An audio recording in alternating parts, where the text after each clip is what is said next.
네, 오늘 시작의 수급과 이슈 또 모멘텀을 정리해서 전략 세워보는 시간이죠. 7층 투자 전략실 시작하겠습니다. 오늘은 SP인베스트먼트 이주호 본부장, 어서민 성선아 대표 나오셨습니다. 안녕하세요. 성투. 네. 우리 시장 그래도 오늘 대내외 호재를 얻고 3%의 급등으로 한 주를 시원하게 시작해준 월요일이었습니다. 특히 기관의 순매수가 시장을 강력하게 받쳐줬던 하루이기도 했는데요. 그렇다면 그 안에서 개별 종목단에서 수급이 들어왔던 종목들은 어떤 것들이 있었을지 수급본부 종목부터 열어보겠습니다. 첫 번째는 현대차, 두 번째는 키움증권입니다. 먼저 현대차부터 키워드 확인해 보시죠. 외국인은 2거래일째, 기관은 3거래일째 순매수하고 있는 상태입니다. 이에 주가 또한 5거래일 만에 반등에 성공했는데요. 이후의 방향성은 정말 어디로 향할지 첫 번째 종목으로 다뤄보겠습니다. 네, 먼저 이주호 의원부터 한 줄 평해 주시죠. 네, 현대차는 로봇 밸류를 기다려보자 이렇게 말씀드려보도록 하겠습니다. 네, 저는 2026년은 반등 구간으로 하겠습니다. 네. 사실 과거부터 이주호 의원이 보스턴 다이내믹스에 대한 가치를 늘 말씀해 주시기도 했거든요. 어느 정도로 좀 밸류를 봐야 되는 걸까요? 사실 그게 어느 정도로 가져와질지 감히 예측하기는 어렵지만 일단 만약에 보스턴 다이내믹스가 나스닥에 상장하게 될 경우에는 그 기대감 그리고 보스턴 다이내믹스의 지분을 현대차가 가지고 있기 때문에 그 부분이 반영된다면은 사실 지금 올해 PBR 예상이 0.63 정도 되거든요. 네. PBR 1배만 준다고 해도 40만 원 이상은 충분히 갈 수 있다라고 생각을 하기 때문에 지금 현재 주가에는 저는 로봇 밸류가 아직 붙어 있지 않다라고 생각을 합니다. 그래서 만약에 본격적으로 이제 보스턴 다이내믹스 상장과 더불어서 로봇 밸류를 가져오게 된다고 한다면 추가 상승 충분히 있다라고 생각하고 있고 사실 지금 4월 달부터 코스피는 많이 올랐는데 정말 상승률 보면은 좀 답답합니다. 다른 네. 시총상위 종목군들에 그쵸. 비해서. 그래서 그렇기 때문에 더더욱 만약에 그 로봇에 대한 모멘텀을 가져올 수만 있다고 한다면 저는 충분히 상승 가능하다 생각하고 있고요.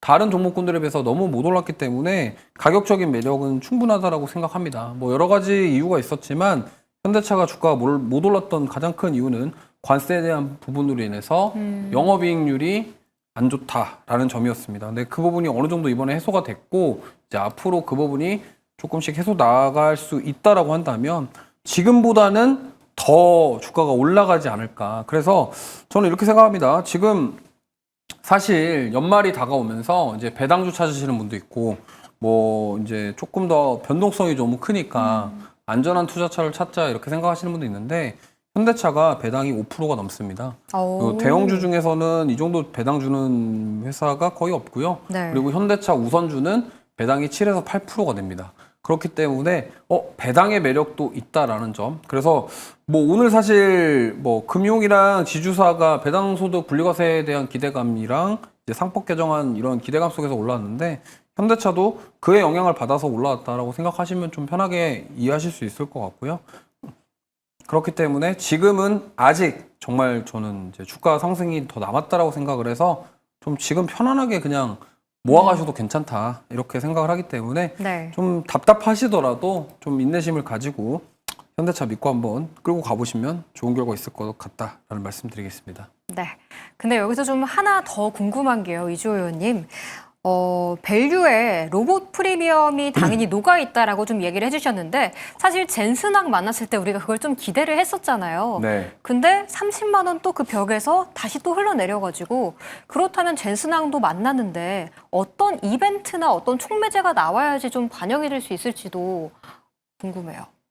사실은 지금 내연기관차에 대한 성장을 가지고 주가에 반영시킨다는 어렵습니다. 왜냐하면 전 내연기관차 포함해서 친환경차랑 내연기관차 다 포함해도 지금 연간 판매량 자체가 막 기하급수적으로 늘어나는 건 아니거든요. 그렇기 때문에 이쪽에서 성장 포인트를 찾는 게 아니라 앞서 말씀드린 것처럼 지금 현대차가 가려고 하는 길은 스마트 팩토리, 그다음에 자율주행, 로봇 이렇게 지금 4차 산업으로 와의 사업을 확장하려고 하고 있어요. 그러다 네. 보니까 지금 현재 주가에는 그 부분이 반영이 안 돼 있다는 거를 계속 말씀드렸고 네. 그렇기 때문에 만약에 그 부분이 반영된다. 예를 들어서 레인보우 로보틱스가 PER이 2,000배가 넘습니다. 그러니까 그런가요? 네. 물론 삼성그룹에서 사실 계열사로 포함된다. 아직 콜옵션 행사를 다 안 했지만 어쨌든 우리는 다 알고 있죠.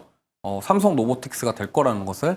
그러한 부분들 때문에 정말 엄청난 고평가임에도 불구하고 주가가 많이 올라갔잖아요. 네. 근데 보스턴 다이내믹스에 대한 밸류를 사실 어느 정도 가져와야 될지는 저도 사실 정확하게 얼마나 포함시켜야 될지는 잘 모르겠지만 2,000배까지는 아니더라도 조금이라도 가져오면은 이게 지금 얼마나 더 갈지는 예측하기 어렵고요. 아까 말씀드린 것처럼 지금 너무 저평가 상태이기 때문에 PBR 1까지만 올라간다라고 생각을 하더라도 네. 40만 원을 넘어야 된다라는 계산이 나오기 때문에 이 부분 참고하신다면 저는 아직 충분히 업사이드 열려있기 때문에 편하게 그냥 가져가셔도 매수하셔도 괜찮다 이렇게 생각합니다. 네, 그냥 자동차 회사가 아니라 다른 미래의 성장 동력으로 좀 재평가를 받아야지 좀 PBR 100까지 더 올라갈 수 있지 않을까라는 생각이 드는 답변이었습니다. 그렇다면 이제 성선화 의원의 좀 의견도 들어볼게요. 내년은 반등 구간이라고 보셨는데 역시 네. 관세 리스크가 이제는 좀 같다고 봐도 될까요? 네, 맞습니다. 근데 사실 저는 이제 앞에서 말씀하셨던 부분에 대해서 조금만 좀 저의 개인적인 어떤 분석을 말씀드리면 사실 현대차를 어떻게 보면 보스턴 다이내믹스 같은 어떤 로봇 회사로 그거 하기에는 아직까지는 조금 시장의 컨센서스가 형성되고 있지 않은 측면이 있고 사실 지난해도 이제 테슬라의 주주총회가 있었거든요. 네. 거기에서도 이제 일론 머스크의 그 그러니까 인센티브를 담은 그 주주총회가 통과가 됐거든요. 그런데도 불구하고 사실 물론 시장이 안 좋았기도 했지만 테슬라의 주가가 많이 빠졌어요. 그러니까 테슬라를 그러면 전기차 회사로 볼 것인가? 안 그러면 테슬라가 가지고 있는 그 휴머노이드, 로봇이라든지 다양한 어떤 미래 산업들이 있잖아요. 로보택시라든지. 네. 그럼 그걸로 볼 것인가에 대해서 어떤 좀 뷰가 엇갈린다고 보고 있어요. 그래서 만약에 현대차를 이렇게 보스턴 다이내믹스의 어떤 로봇 밸류를 친다라고 하려고 하면 네. 앞에서 가고 있는 테슬라가 그걸로 충분히 인정을 받아야만 그때서야 현대차도 갈 수 있지 않을까라는 게 사실 저의 생각이고 사실 그게 안 간다는 게 아니라 네. 조금은 시간이 걸리지 않을까라는 게 저의 일단 개인적인 생각이고요. 그러면 저는 현대차의 주가가 가기 위해서는 어떻게 해야 될까를 봤을 때 첫 번째 좀 차트를 좀 저는 보고 싶은데요. 지금 이게 월간 차트로 지금 제가 보고 있는데 네. 월간 차트에 되면 현대차는 마에 28만 원이 있잖아요. 네. 지금 봐도 지금 이게 지금 제가 이제 월간 차트로 봤을 때 딱 거기에서 걸리고 있거든요. 2024년, 그러니까 작년 지금 이게 6월이었네요. 6월에 이제 고점을 29만 9,500원. 네. 여기를 딱 맞고 지금 현재 못 올라가고 있는 거잖아요. 네. 지금 여기 같은 경우에도 이제 똑같이 거기 구간에서 걸리고 있는 거거든요. 그러니까 네. 현대차 같은 경우에는 사실 좀 악성 물량이 좀 저는 많다라고 보이세요. 옛날부터 가지고 있으면서 물렸던 분들, 고점에서 물렸던 분들의 어떤 물량이 다 소화되고 난 이후에 일단은 신고가가 치면 그때부터는 이제 나 이제 오랫동안 물렸으니까 그만 보고 싶어. 네. 네. 그런 사람들이 있을 수 있잖아요. 네. 그런 물량들이 다 정리가 되고 진짜 신고가가 나는 순간 저는 만약에 신규로 진입한다라고 하면 그 타이밍이 지나서 신규로 진입할 것 같다라고 말씀을 드릴 수가 있을 것 같고 네. 기존 보유자분들 같은 경우에는 28만 원 넘었다, 안 그러면 30만 원 넘었다 해서 홀라당 다 팔아버린다고 하면 조금 더 아까울 수 있는 그런 이게 어떤 수급적인 측면에서 일단은 저는 약간 현대차는 못 가는 이슈가 있다라고 보고 있고요. 그리고 또 이제 실적을 보면 3분기 실적 같은 경우에 좀 상당히 다소 아쉬웠습니다. 현대차가 못 가는 데는 관세 리스크도 있지만 저는 관세도 관세지만 이제 실적이 좀 잘 찍혀야 되거든요. 근데 실적을 보면은요.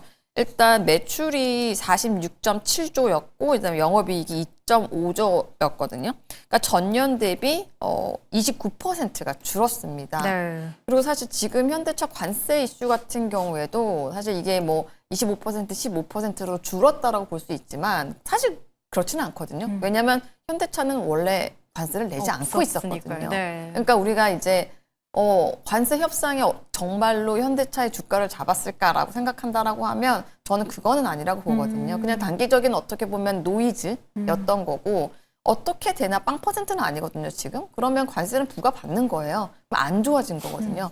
그러면 뭘 해야 될까? 현대차는 실적을 잘 내야겠죠. 네. 제가 그래서 현대차를 그러면 이게 뭐 잘 안 될 건가? 그건 또 아니라고 보거든요. 그냥 다만 실적 모멘텀이 좀 부각되면서 진짜로 실적이 잘 나올 수 있는 때는 내년이다. 2026년이다. 뭐 이게 잘 될 것도 한번 가봐야 되겠지만 네.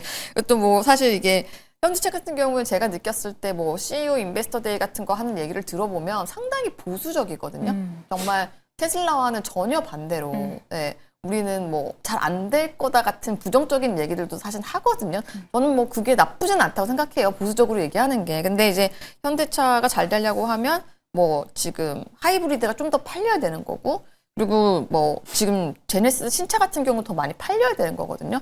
근데 그 효과가 일단은 4분기부터는 본격적으로 될 거라고 지금 전망을 하고 있어요. 네. 실질적으로 이제 4분기부터 뭐 팰리세이드 하이브리드나 안 그러면 제네시스 신차 효과가 돼서 뭐 좀 증권사들이 예상하는 것처럼 영업이익을 뭐 3조 원을 찍는다라고 하면 저는 2024년도 좀 기대해 볼 수 있지 않을까. 그래서 신규로 현대차를 단기로 어떻게 보면 어떤 관세 효과 이런 걸로 뭔가 좀 시세 차익을 내는 그걸로는 좀 가능했지만 네. 이거를 뭔가 갑자기 주가가 막 바로 오를 것 같다라는 생각이 좀 들지 않습니다. 네, 알겠습니다. 네.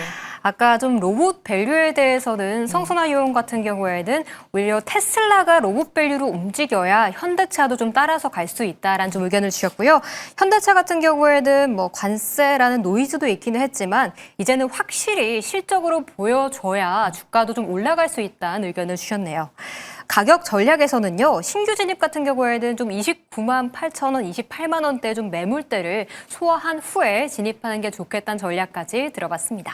그럼 이제 이주호 의원께도 좀 가격 전략을 좀 여쭤볼게요. 아까 40만 원까지도 충분하다라고 좀 네. 이야기를 해주셔서요. 그렇다면 지금 구간에서 사실 저도 그런 생각이 들더라고요. 계속 30만 원대에서 미끄러지니까 짧은 박스권을 가지고 대응을 해야 되나라는 생각도 하긴 했거든요. 신규 진입은 어느 정도에서 진입하는 게 좋을까요? 저는 오히려 지금 현대차를 뭐 트레이딩 하실 거 아니라면은 그냥 모아 가시는 게 좋을 것 같고요. 네. 지금 뭐 굳이 여기서 조정을 기다린다 보다도 그냥 조금씩 사서 모아 가시는 게 좋지 않을까. 물론 조정을 기다리시는 것도 방법이긴 하지만 네. 이제 여기서 조정이 나오냐 안 나오냐는 어느 누구도 모르거든요. 그래서 우리가 이제 SK하이닉스랑 삼성전자로 많은 경험을 했잖아요. 네. 여기서 안 사니까 다음날 또 올라가네 이러면서 매수 타이밍을 놓치시는 분들이 많을 거예요. 그러니까 현대차도 저는 마찬가지라고 생각합니다. 지금은 좀 지지부진하고 최근에 물론 상승이 나왔습니다. 10월달 들어와서. 근데 제가 봤을 때는 여기서 망설이다가 못 사고 올라가 버리면은 그때 가면 더 못 사거든요. 네. 그래서 일단은 조정이 나올 수도 있겠다라는 가정하에 조금씩 분할 매수로 신규로도 충분히 접근 가능하다라는 말씀드리겠고 네. 보유하고 계신 분들은 여기서 멈출 수 없습니다. 네, 홀딩 하셔야죠. 네, 그렇게 말씀드릴게요. 네. 아무래도 또 변동성도 올 수 있는 시장인 만큼 배당 매력도 있는 현대차 같은 경우에는 중장기적으로 보고 지금 구간에서 좀 분할 매수하면서 꼭 진득하게 지켜봐도 좋다라는 의견 주셨습니다. 그렇다면 이제 두 번째 종목으로 이야기를 넘어가 보겠습니다. 두 번째는 키움증권이었죠. 외국인이 지난 금요일에 이어서 오늘도 매수했고요. 게다가 오늘은 기관도 동참했습니다. 증권주 정말 지금이라도 담아야 되는 걸지 두 분의 의견 들어볼게요. 먼저 이주호 의원부터 한 줄 평 해주시죠. 네, 우리나라에서 가장 많이 사용되는 HTS 이렇게 말씀드리겠습니다. 네, 거래대금 장세의 절대 수혜주라고 말씀드리고 싶습니다. 네. 성선아 의원은 어떤 HTS 쓰세요? 전 키움을 쓰지 않습니다. 아, 그러신가요? 그래도 좀 키움증권 같은 경우에는 네. 이 거래대금 장세의 절대 수혜주라고 좀 이야기를 해주셨는데 네. 최근 그래도 두 자릿수대로 많이 올라와서 네. 버텨주고 있는 상태거든요. 근데 최근 약세장에 살짝 주춤했는데 다시 또 올라가겠죠? 사실 키움증권 같은 경우에는 상반기에 굉장히 증권주 대장주로서 주가가 많이 올랐었잖아요. 근데 최근에 조금 주춤하고 있거든요. 네. 그 이유를 보면 이제 실적이 조금 주춤했습니다. 제가 이 실적을 분석하면서 좀 주목했던 게 뭐냐면 리테일 점유율이 27% 소폭 하락했거든요. 오. 사실 제가 키움증권 안 쓴다고 말씀드렸잖아요. 네. 저는 투스증권을 쓰고 있거든요. 그리고 요즘 뭐 카카오라든지 토스라든지 사실 이제 인터페이스 자체 MZ들이 좋아하는 거 그쵸, 아닌가요? 네. MZ들은 다 토스를 토스를 쓰더라고요. 쓰는데, 네. 저는 게임 쓰지는 않지만 근데 이게 지금 굉장히 거래 대금도 늘어나고 지금 보면 하루에 증시의 거래 대금이 30조거든요. 어마어마하거든요. 근데 네. 그거를 이제 키움이 다 가져갔으면 굉장히 좋겠지만 제가 봤을 때 이제 MZ들도 들어오고 그리고 이제 MZ가 아니다고 하더라도 이제 또 조금 편하다는 얘기를 들은 맞아요. 거죠. 저도 네. 들었어요. 왜냐하면 이제 국내도 하고 해외도 할 경우에는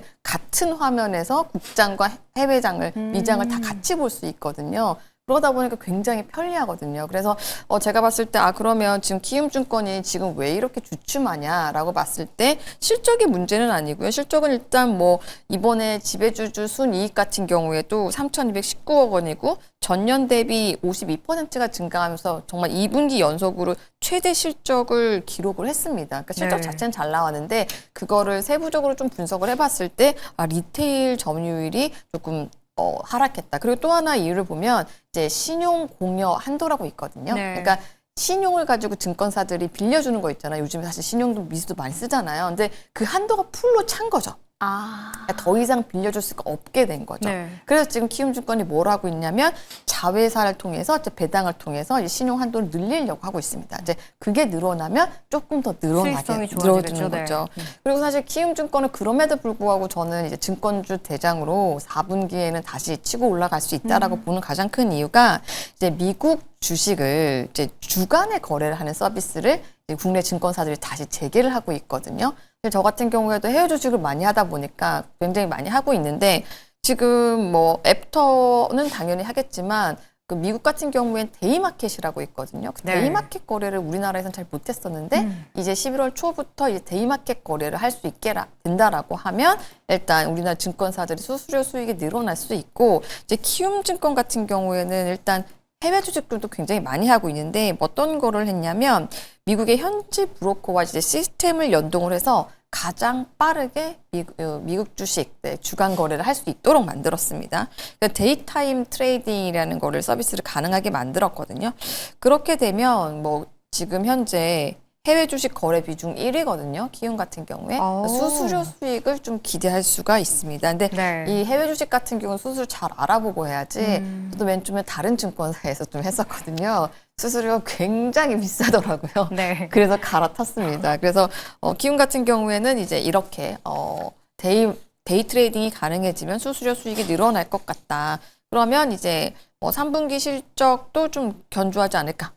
4분기 실적 같은 경우에 좀 잘 나오지 않을까. 이렇게 해볼 수 있고 마지막으로 하나 더 추가를 한다라고 하면 배당 성향이 굉장히 높습니다. 네, 배당 성향이 네. 굉장히 높아지기 때문에 올해 같은 경우에 주주 할인율이 한 30%에 근접하거든요.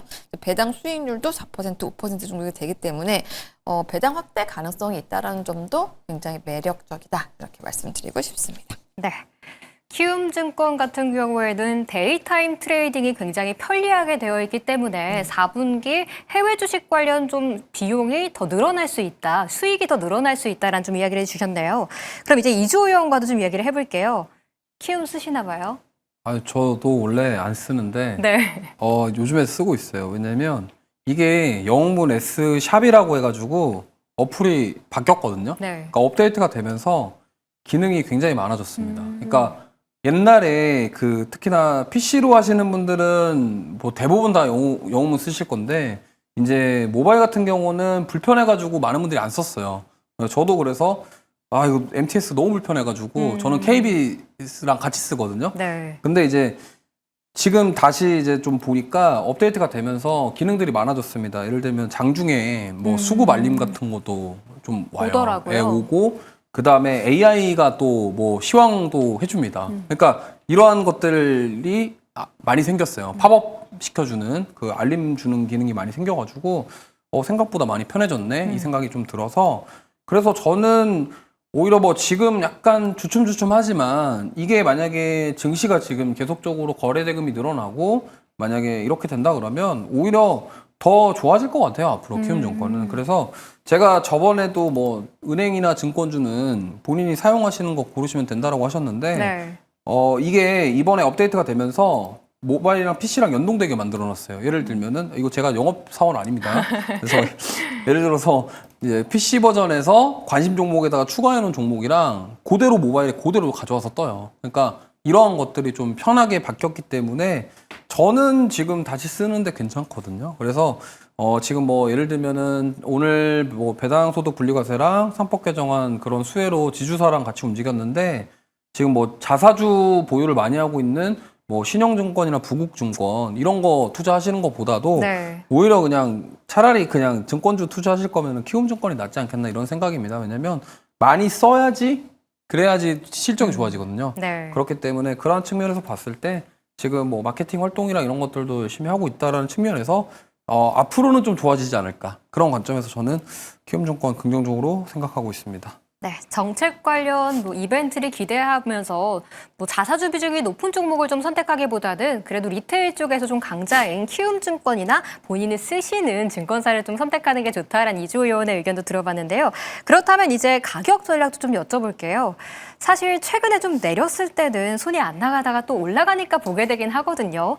전고점까지는 좀 얼마 남지 않은 상황인데 지금 구간에서 또 더 싸게 사길 기다려야 되는 걸지 아니면 지금 구간에서 또 신규 접근을 바로 해야 되는 걸지도 궁금해요.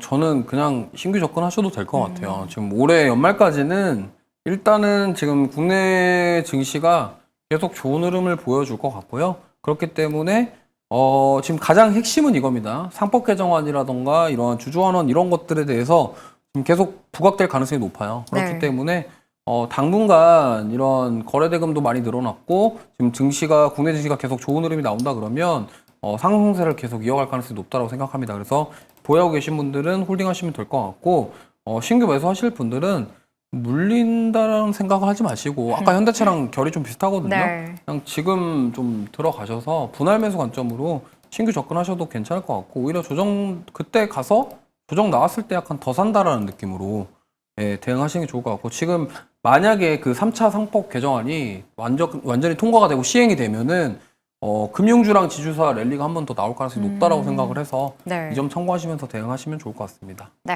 신규 접근 지금 구간에서 해도 되고 오히려 조정 시 물량을 더 늘려가는 기회로 활용해봐도 좋다는 의견 들어봤습니다.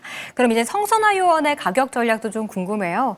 네네. 4분기 실적이 좋을 것이다라고 하셨는데 네. 사실 3분기 실적 시즌은 끝났잖아요. 네. 그럼 조금 더 기다렸다가 사는 게 더 낫지 않을까라는 생각도 드는데. 근데 사실 저는 지금 어떻게 보면 포트폴리오 분산 차원에서 들어가는 걸 추천드려요. 그러니까 뭐 예를 들어서 바이오 섹터를 30%, 반도체 섹터를 30%, 기타 섹터에서 이렇게 조금 넣잖아요. 저는 증권주도 사실은 아주 일부를 기타 섹터로 넣어놨거든요. 오, 네. 왜냐하면 이렇게 뭐 지주사도 오늘 같은 경우는 사실은 전 지수가 많이 오른 게 조금 빨리 반등이 나왔다고 보는 이유 중에 하나가 사실 정책 모멘텀이 있었거든요. 네. 이런 식으로 정책 모멘텀은 계속 갈 수밖에 없어요. 그리고 이 증권주 같은 경우에는 이번 정권과 굉장히 잘 맞아떨어지는 주식이라고 보거든요. 그래서 그러니까 이거를 뭐 비중을 많이 태우라고 말씀드리고 싶지는 않지만 뭐 반도체가 떨어지고 바이오가 떨어졌을 때 오늘처럼 지주사가 빵 칠 때가 있잖아요. 네. 그럴 때는 그러면 이제 키움증권 같은 애들 딱 올라가는 거죠. 그래서 저는 포트폴리오 다변화 차원에서 내 포트폴리오의 약 10% 정도? 네, 그 정도는 담아줄 필요가 있고 저는 목표 주가는 증권사에서 제시하고 있는 38만 원 정도까지는 좀 중장기로 보고 홀딩하셔도 될 것 같다. 이렇게 보고 있습니다. 네. 포트폴리오 분산 측면에서 증권 지주사 쪽은 담아봐야 한다라고 좀 이야기를 해주셨고요. 한 10% 정도 가져가시는 것도 좋을 것 같습니다. 그렇다면 이제 이슈가 있는 종목들은 어떤 것들이 있었을지 이슈본부 종목 확인해 보겠습니다. 첫 번째는 파두, 두 번째는 신택입니다. 먼저 파두부터 키워드 열어주시죠. 한 달 사이 수주액이 562억 원을 돌파한 회사입니다. 여기에다가 쭉 보자면 4개월 연속 수주 잭팟을 터뜨리고 있는 상태인데요. 이 쌓이는 수주 잔고를 어떻게 좀 해석해야 될지 첫 번째 이슈본부 종목으로 전략 세워보겠습니다. 네, 먼저 이주호 의원부터 한 줄로 평가해 주시죠. 네, 샌디스크 급등에 따른 후속 수혜를 볼 수 있는 그런 종목이다라는 말씀 드려보겠습니다. 네, AI 스토리지의 진짜 수혜주라고 말씀드리고 싶습니다. 네. 이 파두가 한 2달 사이에 시세가 굉장히 좀 강하게 나고 있더라고요. 샌디스크와 좀 직접적인 연관이 있나요? 사실 뭐 직접적인 연관이라고 하면은 가능성이 충분히 있는 게 이 파두의 주력 사업 자체가 SSD와 네. 관련된 그러니까 낸드 플래시 관련 사업이기 때문에 이 부분에 있어서 좀 직접 수혜를 받은 것 같아요. 그러니까 국내 증시에서 파두가 말이 많았잖아요. 처음에 네. 논란이 굉장히 많았습니다. 아직도 그 논란이 다 해소가 되진 않았는데 맞아요. 오늘도 공시 나온 거 보면은 낸드 플래시거든요. 그러니까 그 해외 어디라고는 안 밝혔는데 시장 참여자들은 이미 샌디스크 아니냐라고 아. 추측을 하고 있는 것 같습니다. 근데 네. 이거는 확인되지 않았기 때문에 그냥 추측만 하는 거고요. 결국에는 뭐냐면 해외 낸드 플래시 메모리 제조사로에 대한 수주 이력 오늘도 공시가 나왔고 결국엔 뭐냐면 지금 계속적으로 관심을 받고 있는 그러니까 HBF 그러니까 고대역폭 낸드 플래시에 관련된 모멘텀을 충분히 받을 수 있다라는 겁니다. 그리고 지금 샌디스크 같은 경우에도 이 ESSD라고 해서 이 부분에 대해서 지금 계속 강조를 하고 있어요. 네. 그러니까 결국에는 AI 병목 현상을 해결하기 위해서 지금 낸드 플래시의 용량을 높이는 게 필요한데 그 용량을 높이기 위해서는 HBM과 같은 컨셉의 낸드 플래시를 쌓아가지고 용량을 늘리겠다가 핵심이거든요. 네. 그래서 지금 D램 가격뿐만이 아니라 낸드 플래시 가격도 지금 오르고 있다라는 점. 그래서 약간 뒤늦게 출발했어요. 근데 네. 샌디스크 같은 경우가 주가가 거의 8배 올랐거든요. 그러니까 4월 달 대비. 그러니까 그때 샌디스크 주가가 27불 정도였습니다. 지금 금요일 날 종가 기준으로 240불이고 지금도 지금 3%, 4% 올라가고 있거든요. 네. 그러니까 지금 워낙 이렇게 잘 가니까 그러니까 오늘 삼성전자보다 하이닉스가 강했던 이유는 이 HBF 모멘텀을 지금 하이닉스가 온전히 이렇게 가져갈 것 가져갈 수 같으니까. 있을 네. 것이다에 대한 기대감이거든요. 근데 왜 그러냐면 일단 SK 하이닉스는 샌디스크와의 협업을 계속적으로 준비를 해왔습니다. 그리고 지금 내년에 HBF 시제품이 나올 가능성이 있다라는 얘기도 나오고 있기 때문에 결국에는 지금 이거예요. AI 서버 데이터 센터에서 지금 가장 문제가 되는 게 병목 현상인데 병목 현상을 약간 쉽게 말씀드리면 약간 그 고속도로 갈 때 톨게이트에서 차선이 줄어들잖아요. 톨게이트 10개에서 한 2개로 줄어들면은 차가 일시적으로 막히는 현상이 생기죠. 지금 딱 AI가 그 상황이거든요. 그러니까 각자의 처리 속도라던가 이런 것들은 각자 기능을 할 때는 문제가 없습니다. 네. 근데 데이터가 갑작스럽게 몰렸을 때 그 제대로 기능을 수행하지 못하는 병목 현상이 대표적으로 코인에서도 느낄 수 있어요. 예를 들면은 그 우리가 과거에 그 윤석열 대통령 이슈 있을 때 그 하락빔, 그 다음에 트럼프 대통령의 관세빔, 그때 업비트랑 빗성 거래하시는 분들 왜 매수매도가 안 돼? 그게 병목 현상입니다. 네. 뭐냐면 팔려는 사람, 살려는 사람이 한 번에 몰리니까 그 처리가 안 돼가지고 거래가 안 되는 거거든요. 그러니까 그런 케이스가 병목 현상이에요. 그렇기 때문에 지금 AI 병목 현상을 해결하기 위해서 대안이 되는 게 입출력을 확 늘리는 소캠이 있고 네. 그 다음에 이제 GPU랑 CPU랑 여러 가지 램들이 다 어우러져서 서로의 기능들을 연결시킬 수 있는 게 CXL의 개념이고 네. 그 다음에 이제 대안으로 또 나온 게 이제 HBF죠. 그래서 지금 저는 이 파두라는 기업은 사실 뭐 좋습니다. 지금 워낙 수주 잔고가 계속 늘어나고 있다는 건 좋은데 어쨌든 지금 그 처음에 약간 그 논란, 그 뻥튀기 네, 노이즈가 상장, 있잖아요. 노이즈만 좀 해소가 되면은 더 가지 않을까. 근데 지금 그 부분이 조금 발목을 잡고 있다라고 생각을 해요. 근데 만약에 지금 우리나라에 이렇게 낸드 플래시만 집중적으로 하는 기업이 그렇게 많이 없거든요. 네. 물론 장비주들이나 이런 거는 많이 있지만 이거에 대해서 이렇게 집중적으로 파고드는 기업이 없다라는 점은 장점이다라고 말씀드리겠습니다. 네. 업황이나 뭐 내러티브는 좋지만 사실 초반에 있었던 그 노이즈만 해소된다면 주가도 재평가받을 수 있을 것 같다는 좀 의견을 들어봤습니다. 그럼 이제 성선아 의원의 의견도 좀 들어볼게요. 네, 사실 지금 반도체가 8월 달부터 계속 가고 있는데 저는 그중에서도 철저하게 소외된 어떤 섹터, 어떤 그게 지금 반도체 내에서요. 팹리스라고 보거든요. 네. 지금 파주 같은 경우에도 사실 팹리스잖아요. 네. 뭐 직접 제조를 하는 게 아니니까. 그러면서 함께 조금 소외가 됐다라고 보고 있고 저는 그리고 이제 파주 같은 경우에 일단은 앞으로 성장성을 인정을 하죠. 근데 제가 제일 주목하는 건 실적을 보면 여전히 적자입니다. 네. 네, 지금 현재 2분기 영업 손실 같은 경우에는 126억 원 손실을 봤고요. 술 손실이 148억 원입니다. 그러니까 사실 이제 이 파두가 바이오 업체도 아닌데 이렇게까지 적자를 봐야 될까? 뭐 일단 R&D에 연구를 많이 한다라고 하는데 그럼 나머지 소부장들은 적자를 보고 있나? 그렇지 않거든요. 네. 나머지 소부장들은 지금 현재 이번 2분기 바닥치고 3분기에도 이제 거의 턴어라운드 흑자 전환이 나오고 있는데 파두는 지금 제가 봤을 때 영업 손실이 굉장히 큰 편입니다. 근데 이제 또 고무적이라고 말씀드릴 수 있는 부분은 뭐냐면 실적의 성장 속도가 굉장히 가파르다. 근데 그 부분은 저도 인정을 하고 싶거든요. 네. 왜냐하면 2023년도에 매출을 보면 225억 매출이 발생을 했어요. 그리고 이제 작년 같은 경우에는 435억이었거든요. 그러니까 2배로 뛰었습니다. 그리고 올해 상반기만 하더라도 사실 매출이 460억 정도였어요. 그러니까 작년 매출 자체를 올해 상반기에 찍은 거기 때문에 매출 자체는 급성장을 하고 있습니다. 근데 이게 사실 저는 손이 선뜻 나가지 않는 이유 중에 하나가 이미 돈 잘 벌고 있는 그런 소부장들이 있는데 굳이 성장성을 가지고 그것만 믿고 적자를 보고 있는 파주에 투자를 할 것인가. 만약에 파주를 투자를 한다라고 하면 실질적으로 그럼 적자 해소되고 턴어라운드 되는 내년에 해도 되지 않을까? 그리고 지금 이 낸드 같은 경우에는 물론 이제 그 레거시 반도체 사이클이 뭐 좋아지고 있으면서 디램이랑 낸드랑 같이 좋아지고 있는데 올해보다는 사실 내년의 성장성이 더 크다라고 볼 수가 있거든요. 네. 그러면 올해는 일단 실적이 잘 찍히는 소부장들을 먼저 투자를 해도 되는 거고 진짜 낸드가 정말 잘 되는 뭐 내년 초반 좀 가서 투자를 해도 된다라고 보기 때문에 저는 뭐 성장성에 대해서 부인을 하거나 뭐 희소성 특히 전 중요하게 보는 게 이 파두 같은 경우에는 국내에는 경쟁사가 없습니다. 유일한 거의 뭐 팹리스 업체이기 때문에 그런 점 굉장히 경쟁이 있다라고 보지만 실적을 좀 자세히 들어봤을 때는 아직까지는 투자를 하기에는 손이 나가지 않는 기업 중에 하나다. 네, 이렇게 말씀드리고 싶네요. 네. 네. 기술 특례에 대해서 인정하나 정말 실적으로 보여주고 난 다음에 성선화 여우는 좀 보고 싶다라는 의견을 주셨네요. 그럼 이제 이주호 요원에게 좀 가격 전략을 좀 물어볼게요.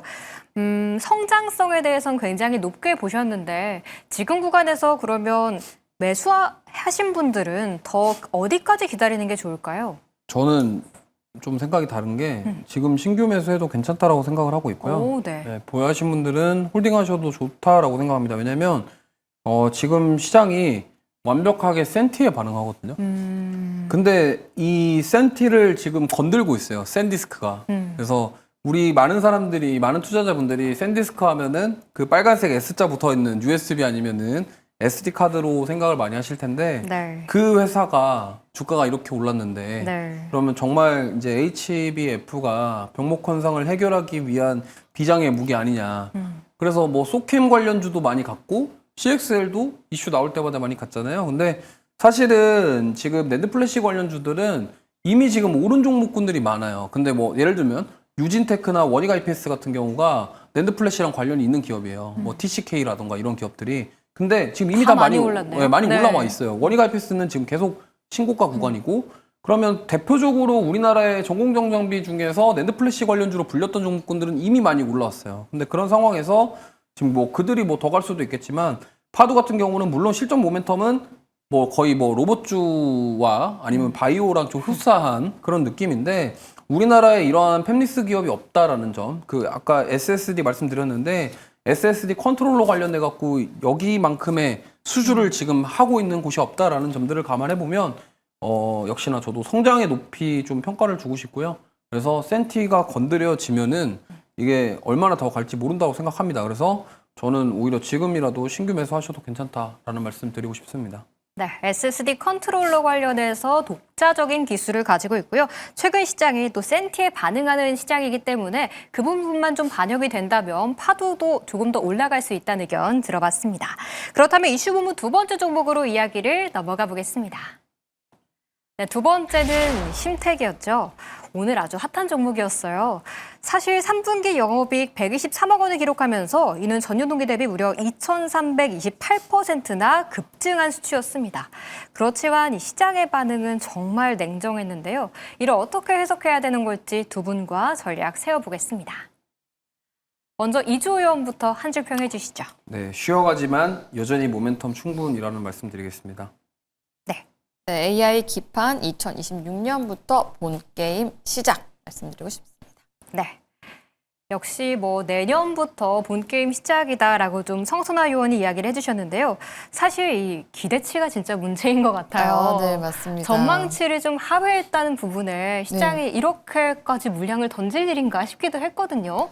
근데 일본에 사실 이제 실적을 컨센서스 하회한 게 44% 정도 하회를 했잖아요. 근데 네. 저는 이렇게 실적이 나오면 왜 이렇게 어닝 쇼크가 나왔는지를 좀 봐야 된다고 생각을 하는데 일단 뭐 얘기를 하는 게 첫 번째가 뭐 원자료 가격이 좀 뭐 상승했다. 그러니까 네. 비용이 많이 들었다는 내용이고요.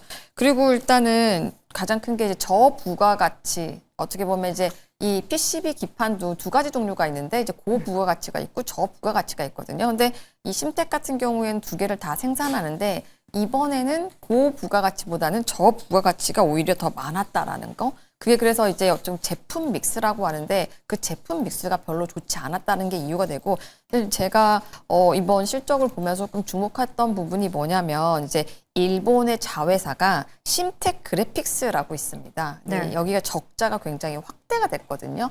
근데 국내 같은 경우에는 250억을 흑자를 냈는데 이 심텍 그래픽스가 35억의 적자를 기록을 했습니다. 그러니까 일본에 있는 자회사의 적자가 굉장히 커진 거죠. 그러면 이 자회사의 적자가 왜 커졌냐를 좀 따져볼 필요가 있는데 이거를 봤더니 일본 이 그래픽스 같은 경우에는 주로 뭐를 생산을 하냐면 고부가가치 기판을 많이 생산을 합니다. 그러니까 앞서서 말씀드린 것처럼 고부가가치 기판이 많이 안 팔렸다라는 거거든요. 그러면 이 일본 법인 고부가가치 기판은 왜 안 팔렸을까?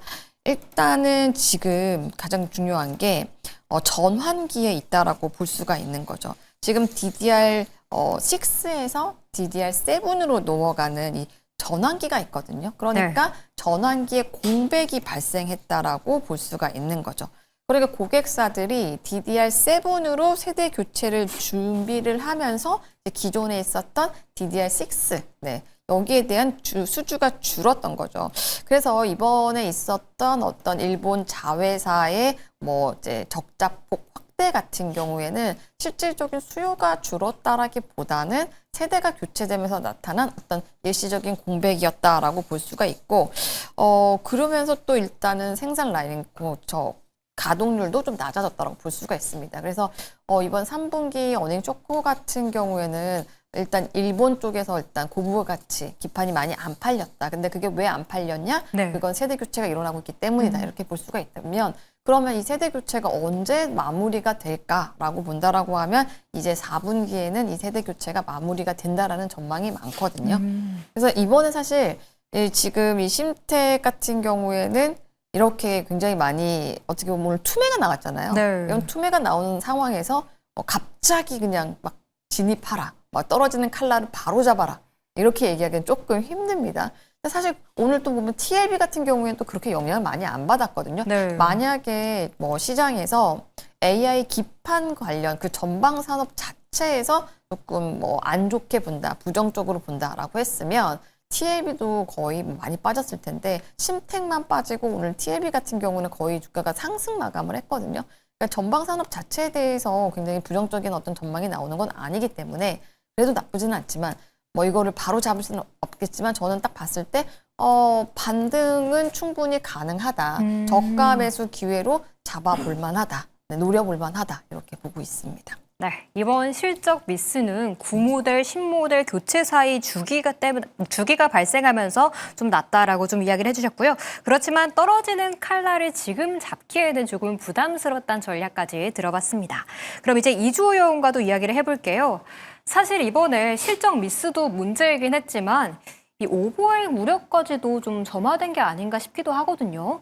이게 전환가액을 왜 이렇게 낮게 했는지 좀 궁금해요. 아마 리픽싱 되면서 그게 조항이 들어가가지고 그렇게 된 것 같은데 네. 뭐 전환사채 물량이 그러니까 겹친 것 같아요. 그러니까 주가가 많이 올랐는데 정말 짧은 시간에 많이 올랐는데 컨센을 하회한 부분도 있고 그런 오버행 이슈까지 더 겹치면서 오히려 투매가 나왔다. 그러니까 쉽게 말하면 2분기 때 화장품 섹터랑 거의 비슷하게 움직였어요. 무슨 말이냐면 그때 코스맥스랑 한국콜마가 특히 코스맥스 같은 경우가 거의 3, 4거래일 만에 40% 넘게 빠졌거든요. 네. 그때 빠졌던 이유가 실적이 못 나온 건 아닌데 컨센을 하회했다라는 이유로 급락이 나왔어요.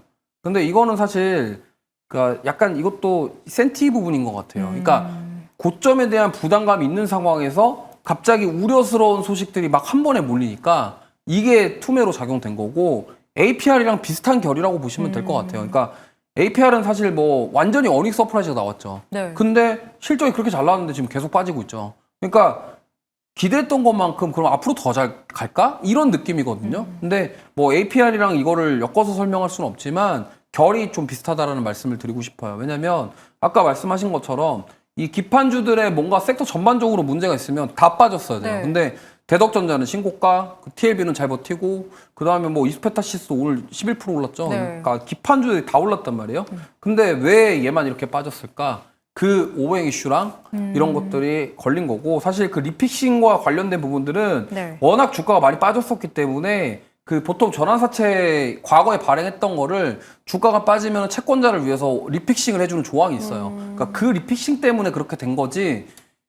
이게 사실 뭐 물론 그들이 뭐 주가가 이렇게 올라갈 거 알았겠습니까만 네. 어쨌든 그거는 뭐 사실 그들 사정이고요. 채권자와 회사와의 관계인 거고 주주들 입장에서는 좀 스트레스를 받죠. 네. 왜 리픽싱을 저렇게 해가지고 희석되게. 예, 우리가 손해보게 만드냐. 이제 그러니까 투매가 나온 겁니다. 근데 제가 봤을 때는 이거는 좀 단기적으로 좀 급락이 나온 거기 때문에 오히려 만약에 저는 오늘도 만약에 이 거래량과 함께 음봉이 깊었으면 네.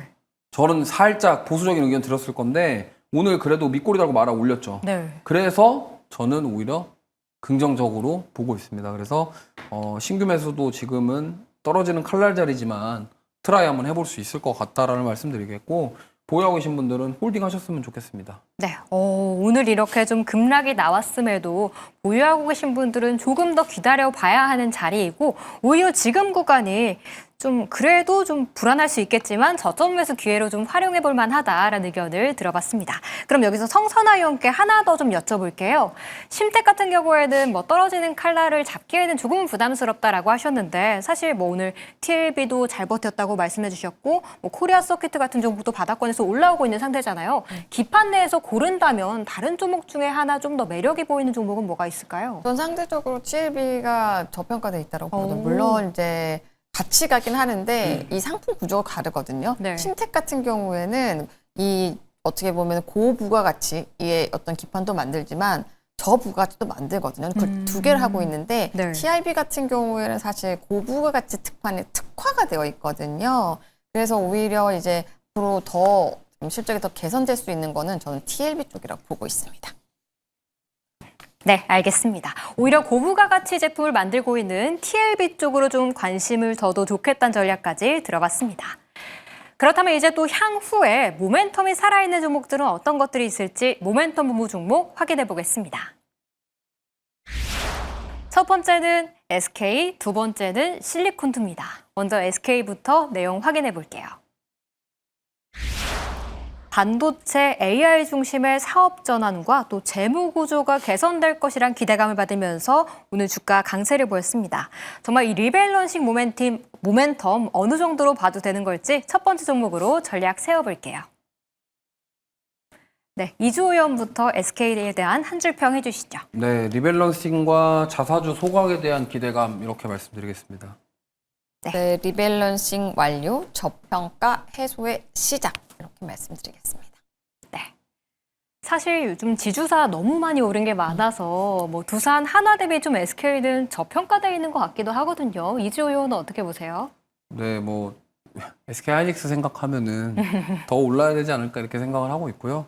사실은 지금 뭐 앞서도 말씀하셨지만 리밸런싱을 굉장히 공격적으로 했죠. 그러니까 그 리밸런싱을 통해서 지금 포트폴리오를 간소화시키고 있고 그다음에 지금 SK그룹에 본인 그룹 내에서 잘하고 있는 특히나 SK 하이닉스를 중심으로 한 이 AI 중심으로 좀 바꿔나간다라는 측면에서 이러한 부분들, 그래서 포트폴리오를 관소화하면서 재무 구조가 개선되고 앞으로 이 부분들이 반영될 것이다라는 기대감이 좀 큰 것 같아요. 그리고 지금 지주사 중에서 롯데지주가 27%로 자사주 가장 많고요. 네. 그 다음에 이제 SK거든요. 24% 정도 되는데 특히나 이 부분이 사실은 좀 자사주 소각 가능성까지 더해지면서 좀 상승이 나왔다 이렇게 보고 있고요. 사실 이 앞서서 말씀드렸던 이 두 가지 사유로 인해서 주가 할인율이 뭐 축소된 부분들이 충분히 반영될 가능성이 있다라고 생각하기 때문에 지금 뭐 증권사에서 TP 30만 원 얘기하는데 30만 원 충분히 가능할 것 같고요. 다른 지주사에 비해서 못 올랐기 때문에 추가 상승도 가능할 것 같다라는 말씀 드리겠습니다. 네, 역시 증권사 TP처럼 30만 원까지도 충분히 좀 가능할 만한 종목이다라는 평가 들어봤습니다. 그럼 여기서 성선아 의원의 이야기도 좀 들어볼게요. 역시 저평가 해소의 시작점이었다라고 좀 보시는 거네요. 네, 맞습니다. 그리고 사실 이 SK 같은 경우에는 일단은 전 두 가지 모멘텀이라고 보는데 하이닉스가 제일 크거든요. 네, 이 어떻게 그러면은 하이닉스를 지배하고 있는지 그걸 좀 설명을 드려야 될 것 같아요.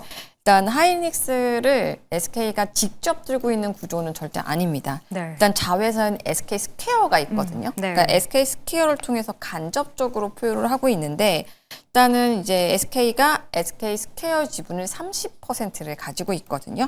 그리고 SK 스퀘어가 하이닉스의 지분 20%를 가지고 있습니다. 그러니까 중간에 SK 스퀘어 끼어 있는 그런 구조인 거죠. 그럼 결과적으로 이 SK는 하이닉스의 지분을 어느 정도로 보유하고 있는 이걸 효과를 가지고 있냐라고 보면 약 6% 정도 간접적으로 보유하고 있는 그런 효과가 있습니다. 그래서 지분법상 하이닉스가 실적이 좋고 돈을 많이 벌면 SK로도 일단 지분법상 반영이 되게 되어 있습니다. 그게 사실은 지금 SK가 갈 수 있는 가장 큰 모멘텀, 실적 모멘텀이라고 볼 수 있고요. 그리고 정책 수혜라고 되는데 앞에서도 말씀하셨다시피 일단 제가 알고 있는 건 25%로 알고 있는데 자사주 보유가. 네.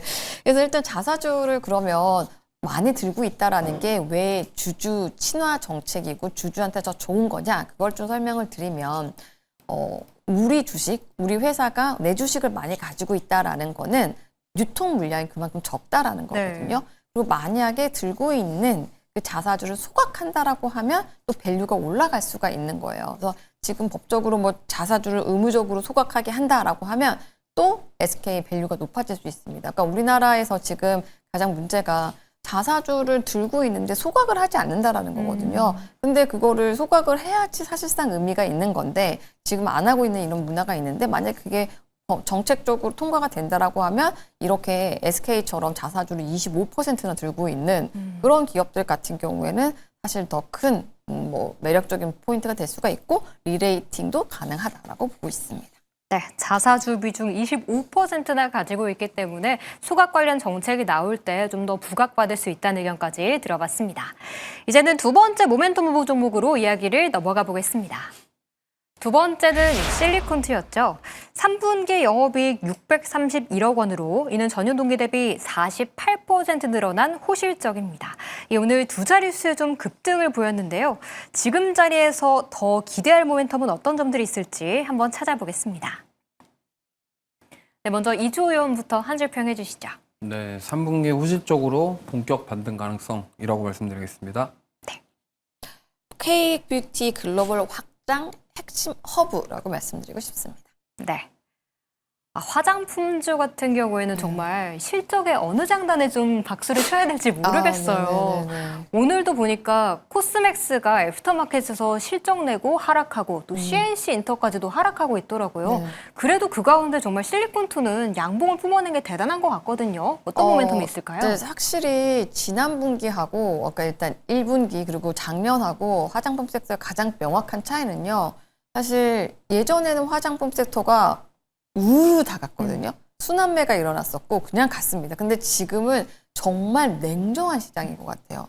달바처럼 어느 쇼크를 내면은요 정말 안 가기도 하고 지금 실리콘투 같은 경우에는 오늘 어닝 서프라이즈가 나오는데 주가가 많이 올랐거든요. 그래서 이제 화장품주를 투자를 할 때도 그냥 막연하게 이게 화장품주니까라고 투자를 하는 게 아니라 과연 얘가 실적이 잘 나올까? 그리고 실리콘투 같은 경우에는 3분기 실적 전에도 증권사 리포트에서 잘 나올 거다 이런 분석들이 많이 있었거든요. 네. 근데 실제로 잘 나왔기 때문에 오늘 많이 간 겁니다. 그리고 오늘 제가 봤을 때 이게 물론 주가가 상승을 하긴 했지만 이렇게까지 또 가기에는 조금 애매한 부분이 좀 있었어요. 왜냐하면 예전에 서프라이즈고 했을 때보다는 조금 미흡하다 그럴까요? 근데 네. 제일 중요한 게 뭐냐면 뭐 매출은 예상 대비 1%잘 나왔고요.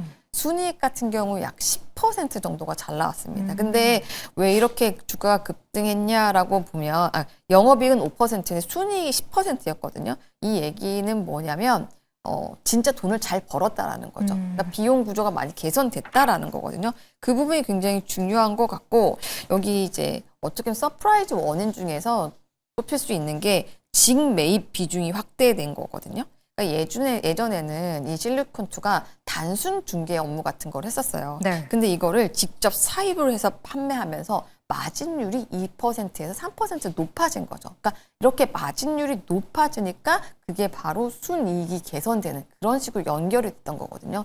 저는 그래서 이번 실적을 보면서 마진 구조가 굉장히 개선되고 있는 점이 고무점이다라고 볼 수가 있는 거고 또 하나 그럼 화장품을 우리나라에서 어디에 팔 것인가?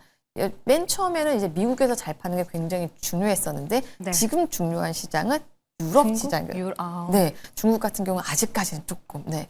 근데 이제 유럽에서 얼마나 잘 팔리느냐가 실적을 좌우하는데 이번에 보니까 유럽 매출이 폭증을 했습니다. 유럽 주요 리테일러 같은 경우에도 직거래 판매를 하면서 여기도 또 고마진 구조가 형성이 됐거든요. 그래서 실리콘2 같은 경우에는 일단 우리나라 전반적인 그 화장품 주들과는 별개로 자신만의 어떤 굉장히 뚜렷한 그 밸류 체인을 형성하고 있다. 이렇게 네. 보여지는 그런 실적이었다고 할 수가 있습니다. 네, 그렇다면 사실 요즘 화장품 종목들 종목 옥석 가리기가 정말 중요할 것 같은데 실리콘2 같은 경우에는 지금 구간에서 그럼 신규 접근하기에도 괜찮은 종목일까요? 저는 지금도 만약에 화장품들을 뭐를 살리라고 했는가라고 하면 탑픽은 일단 APR 정도가 되겠지만 APR은 조금 더 시간이 걸린다라고 보고 네. 실리콘2도 탑픽 중에 넣을 수 있지 않을까 이렇게 보고 있습니다. 네, 화장품주 중에 그래도 실리콘2 같은 경우에는 관심 종목에 넣어봐도 좋은 종목이다라는 평가까지 들어봤습니다.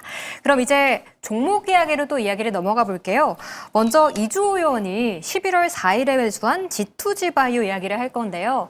오늘 핫한 종목이었잖아요. 장중 이 상한가를 터치하기도 했습니다. 이 목표가 달성했는데 지금 구간에서는 좀 전략을 어떻게 세워볼까요?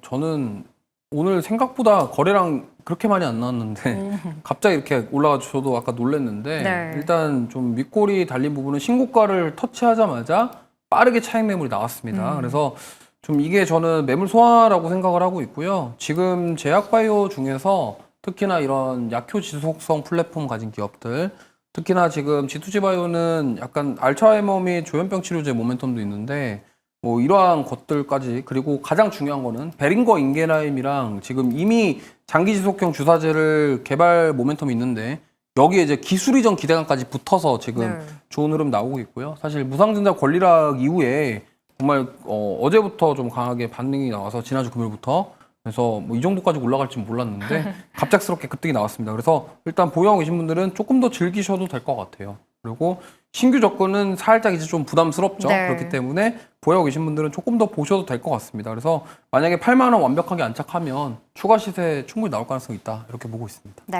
보유하고 계신 분들은 좀 홀딩하는 게 좋다라고 좀 굉장히 겸손하게 좀 말씀을 해주셨는데요. 그렇다면 목표가는 8만 원이었는데 어디까지 좀 더 올려볼까요? 이제 9만 원까지는 한번 무상증자 하기 전에 30만 원대 정도, 아니 27만 원 정도일 것 같거든요. 그래서 일단 그 정도까지 9만 원까지는 한번 추가로 더 볼 수 있겠다는 말씀드리겠습니다. 네, 8만 원 뚫는 날 9만 원까지 기대해 보도록 하겠습니다.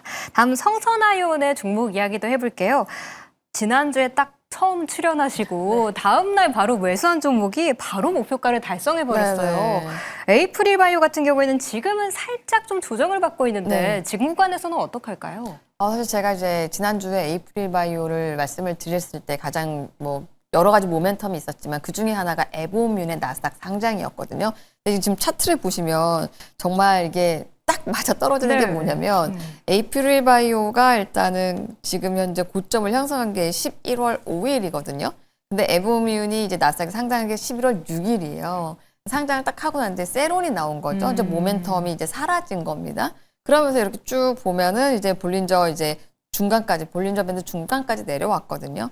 근데 저는 사실은 물론 이제 에보뮴의 상장이라는 거는 주가를 끌어올릴 수 있는 하나의 모멘텀으로 작용을 한 거는 맞습니다. 그래서 그 모멘텀이 사라지면서 주가가 많이 빠진 것도 맞거든요. 저는 지금 뭐 4거래일 연속 이렇게 음봉을 맞으면서 볼린저 중간까지 내려왔으면 이거는 충분히 조정을 좀 단기적으로는 받았다라고 보고 있습니다.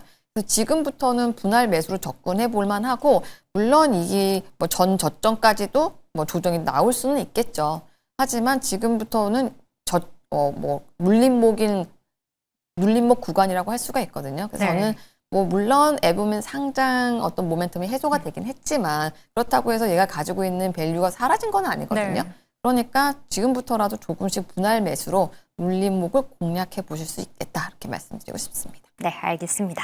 그렇다면 이제 내일 시초가에는 어떤 종목을 보면 좋을지 시초가 공략지도 하나씩 들어볼게요. 먼저 이주호 의원은 어떤 거 준비하셨어요? 네, 저는 ISC라는 종목 가져왔습니다. 아까 네. 제가 HBF 말씀드렸는데 네. 이 모멘텀을 받을 가능성이 높다고 생각합니다. 왜냐하면 ISC가 SKC의 계열사예요. 그쪽에 피인수가 됐고 지금 테스트 소켓 사업하고 있는데 SKC의 피인수 됐으면은 SK 그룹사 중에 하나죠. 네. 그러면 SK 하이닉스가 지금 만약에 HBF 샘플 관련돼서 나온다고 한다면 이 R&D용 테스트 소켓 공급 모멘텀이 있기 때문에 이거에 대해서 낙수 효과를 받을 가능성이 굉장히 크다라고 생각합니다.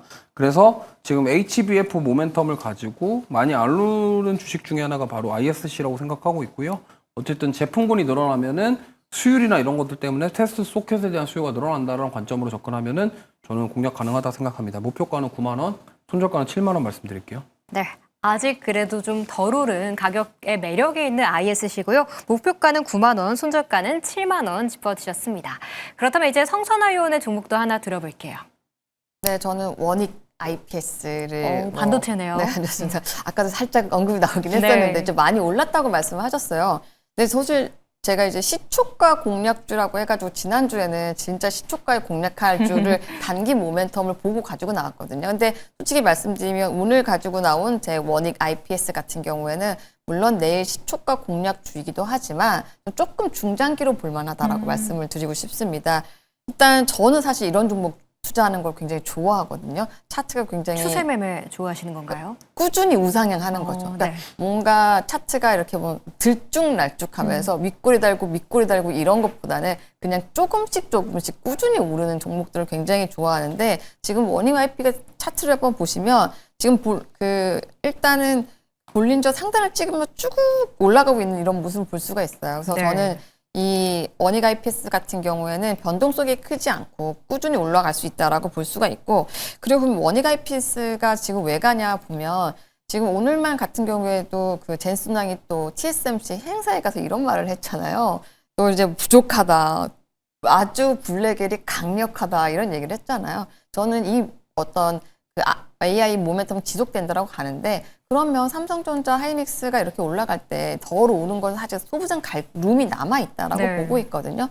그 중에서도 원익 IP는 이미 많이 오른 건 맞습니다. 뭐 전공정 업체로서 많이 올랐지만 저는 그래도 이 캐펙스 증가의 수혜를 내년에도 볼 거라고 보기 때문에, 캐펙스가 증가한다라고 하면 원익 IPS가 하고 있는 전 공정 장비들, 뭐 다들 아시겠지만 뭐 증착기, 식각기, 세정기 이런 것들을 다 하고 있는 게 원익 IPS잖아요. 그래서 저는 전 공정 장비에 어떤 캐펙스가 늘어난다라고 했을 때 뭐 삼성발, 그리고 뭐 하이닉스발, TSMC발 이렇게 해서 앞으로도 충분히 실적이 증가될 수 있기 때문에 조금 길게 보고 계속 홀딩해서 가져갈 수 있는 종목으로 원익 IPS를 오늘 좀 꼽아봤고요. 네. 일단 그래도 목표가는 좀 단기적으로 잡고 싶습니다.